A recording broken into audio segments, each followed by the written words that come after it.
Historical evidence from the time of the Crusaders and the physical condition of the inscriptions in the Dome of the Rock indicate that the inscriptions were created much later than the 7th century.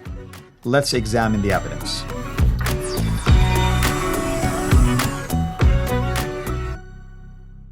Hello everyone, this is Fadi, and I want to welcome you back to a continuation of this new series that we're doing with Mel on the Dome of the Rock inscriptions. And we were asking the fundamental question, are they a 7th century inscription or are they 16th century inscription? The reason why we're bringing up the 16th century is based on a recently published article by AJ Deus, who makes the claim, or at least the conclusion, that based on a number of factors, he believes those inscriptions are a later inscriptions, meaning in the 16th century. And we laid out some of the overview facts for you last time, and today we will continue to unpack more information related to that. With me here virtually, literally virtually, our friend Mel, who is sitting right there, but he's not here. He's right there, but he's not here. Mel, welcome back to the studio. Great to be back, and looking forward to unpacking some more with you. Amen. So what would you like to tell us today? Okay, so I'd like the audience just to imagine that the Crusaders are in control of the Temple Mount, and there's meant to be a 20-meter inscription, and they don't touch it. They leave it be because they're very tolerant, just like people are today, very tolerant.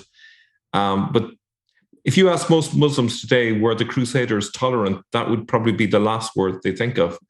And here's some evidence in relation to this. Now, part of this evidence might suggest that the Crusaders were a little bit tolerant, because what they did in the 12th century is they minted coins that imitated Arabic coins. And there was a good reason for that, which was the Arabs wouldn't use them if they didn't have an inscription with Muhammad on it. So just for convenience, they copied those coins. So if you look at the slide that I have here, this is from the Crusader Kingdom of Jerusalem, 1148 to 1187.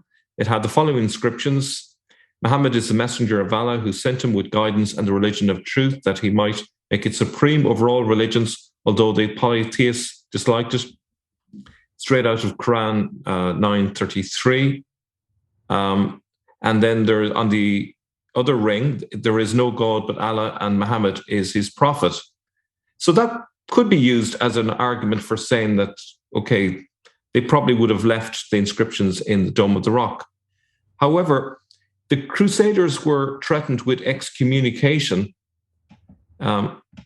if they tolerated coins with Muhammad's name on it. And there's a little bit of a story around that.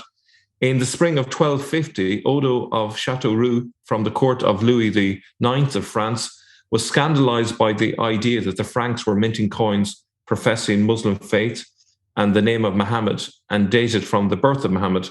He wrote to Pope Innocent IV to inform him, and stopped immediately the issuance of Arabic coins. Why was he not even more scandalized by a 20-meter inscription in the Dome of the Rock, unless it didn't exist? So he doesn't make any reference to this 20-meter inscription, had it exist. He's aware of the coins, but I would have thought a 20-meter inscription would have been even more of a big deal. Now, in 1253, a letter arrived in Syria from Pope Innocent. He forbade the practice of minting coins with the name of Muhammad and with the date based on his birth, or perhaps it might be the Hijrah, but this is a source I got it from. Excommunication was the consequence for violations. This is what he said in Latin. I won't leave that too long. Let's hear what he said in English. We therefore maintain that it is not only undignified, but indeed abominable to commit in this way to solemn memory this blasphemous name.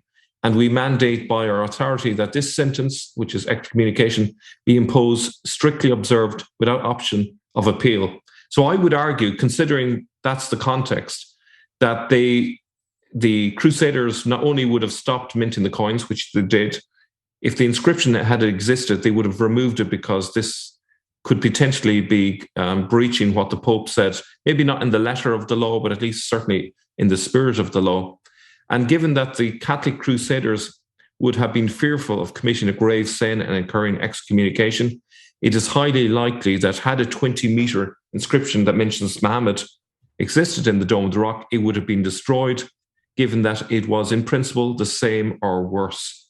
Yep. So I hand it back to you. So, Mel, I don't want to jump ahead of myself here, but are you insinuating, or is AJ Deus insinuating that it was the Ottomans who were behind this? Yes, pretty much. Okay. And the context of this is quite fascinating. There was a guy called Mollo Capis who lived in the 16th century. He was another messianic figure. I believe he was Jewish, and he was living in Constantinople. And there were a lot of Christians who were converting to Islam. And he thought, looking at the Quran, that Jesus appears to be greater than Muhammad. If you look at the Quran, actually, without the standard Islamic narrative, that's the only conclusion that you could draw. Muhammad is less important than Jesus. And so, logically, he made a very strong theological argument. And that would have been very helpful in encouraging Christians to convert to Islam as well. Yeah, and what AJ Deus. Yeah, I'm sorry. What AJ Deus argues is that the inscription is a response that argues against that, to try and basically equate Muhammad with Jesus rather than having Jesus above Muhammad. Yeah, makes sense. And again, I mean, the argument that you or AJ Deus is making that the Crusaders wouldn't have tolerated something like that, it is very strong. I can see that. You know, why would they not tolerate a coin, but yet tolerate something that will be right there in your face all the time? They could have burned it at least if it was there. Yeah, and apparently they also held Christian services in the Dome of the Rock while they were there. I can't imagine if they held a mass there that they would accept a blasphemous name from their point of view on the wall in the same place where they would hold a Christian service. So I think that's not very credible. Thomas Alexander, who's one of the sin sifters, is going to produce a challenge to this thesis. And I think this is great. I think this is a good, healthy debate that we're having. And it would be interesting to hear what he has to say on this matter. And hopefully we find actually which is the case. Is it from the 7th century or the 16th century? Wonderful, wonderful. Looking forward to also hearing about that. Maybe you and I can unpack Thomas Alexander's at least refutation of this. Yep. So yeah, that will come at a later stage, certainly, yeah. Very good. So please continue. So I would argue that AJ Deus is a very strong case for suggesting that this has come from a much later period, 16th century. In further episodes, what we're going to be looking at is the idea that actually the Dome of the Rock wasn't the same building all the way through. It was quite late in being built, and it suffered earthquakes, it suffered fires. And so even if there had been an inscription, it had to get through all of those different incidents without a scratch. We saw in the last episode 2 images side by side, one from Cordoba, which has lots of damage to it, and yet the one from the Dome of the Rock is in pristine condition, which is highly unlikely considering that the roof of the Dome of the Rock was burnt to the ground and the arcade is directly underneath. It's hard to believe that all of that lovely mosaic work would have just miraculously survived. So I think there are other really compelling arguments for his case that the inscriptions are really late, and the fact that they're in good condition is just a further sign that they are relatively young and not as old as we thought they were. So that's all for me from this episode. Wonderful, wonderful. Well, thank you, of course, for doing this. Let's give people here a glimpse of what is to come in the next maybe minute or so. Okay, so in the next episode, I'm going to be looking at when was the very first mention of the Dome of the Rock. And it might surprise you that it doesn't get mentioned in the 7th century. It doesn't get mentioned even in the 8th century. It is in the latter end of the 9th century, we get the first verifiable mention of the Dome of the Rock. And it's not even the same style of building as we have today. So that's our very earliest mention from an eyewitness account.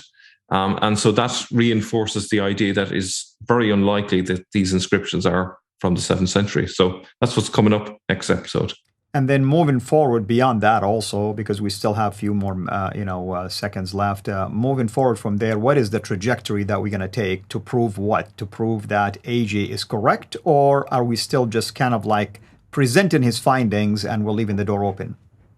Yeah, I'm very persuaded by his case. It's, as I say, I can't say categorically that it is 100% guaranteed to be correct, because a lot of his evidence I'm taking on face value, and obviously if all of his sources checks out, if every little detail is correct, if he hasn't distorted anything. So it depends on a lot of those sort of factors.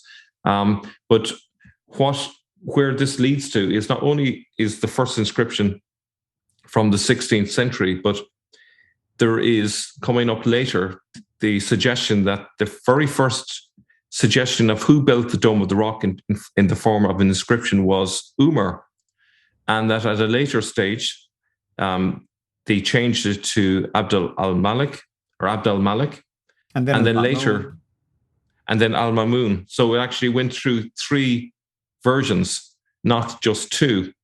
So this is the hidden story, and there's a lot of evidence to back that case up. So it's going to be very interesting to see how it all pans out.